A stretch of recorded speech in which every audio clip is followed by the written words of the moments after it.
থেকে মিলল 3 জনের দেহ। ঘর থেকে বাবা, ছেলে এবং নাতির দেহ উদ্ধার হয়েছে। একই পরিবারের তিন জনের দেহ উদ্ধার।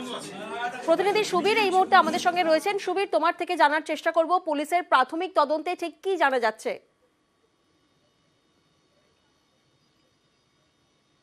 দেখো, বড়নগর 1 নম্বর ওয়ার্ড নিরঞ্জন সেন নগর। এই নিরঞ্জন সেন নগরেই কিন্তু বাবা, ছেলে এবং নাতি 3 জনে কিন্তু এই বাড়িতে থাকতেন এবং গত 2 দিন ধরে কিন্তু এই 3 জনের কোনো খোঁজ খবর পাচ্ছিলেন না বা এলাকার মানুষজন তারা দেখতে পাচ্ছিলেন না।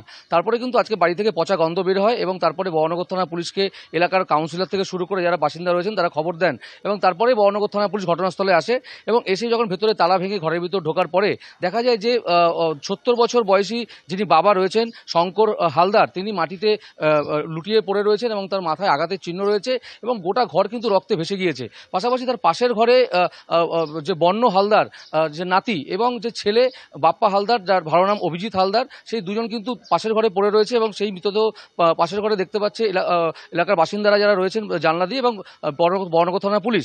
গোটা ঘটনা তদন্ত শুরু করেছে বড়নগর থানা পুলিশ এবং বাড়ির চারপাশে এবং বাড়ির ভেতরে সিসিটিভি ক্যামেরা রয়েছে। সিসিটিভি ক্যামেরার ছবিও কিন্তু পুলিশ তদন্ত করে দেখছে যে কি কারণে কোন জায়গা থেকে এই ধরনের ঘটনা ঘটলো, এটা কি খুন নাকি আত্মহত্যা, গোটা বিষয়টি কিন্তু তদন্ত করে দেখছে বড়নগর থানা পুলিশ। বেশ, ধন্যবাদ।